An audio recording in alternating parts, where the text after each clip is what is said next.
Welcome to the installation training video for the GC TBZ48 Go Control battery powered Z-Wave thermostat.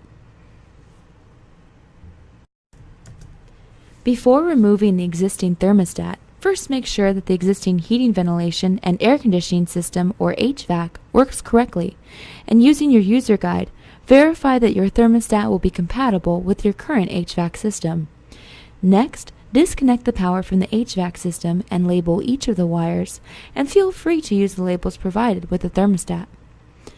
When mounting the thermostat, first push down on the thumb tab to remove the back panel and mount the back panel to the wall. Ensure that the thermostat panel is secure by using the provided anchors and Phillips screws. Once mounted, find the appropriate wiring setup in the TBZ48 installation guide.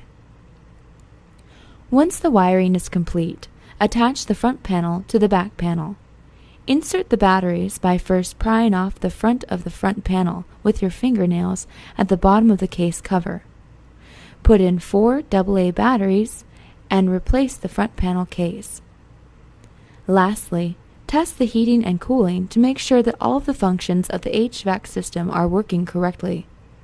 For further system configuration, please refer to your GC TBZ48 installation and operation guide.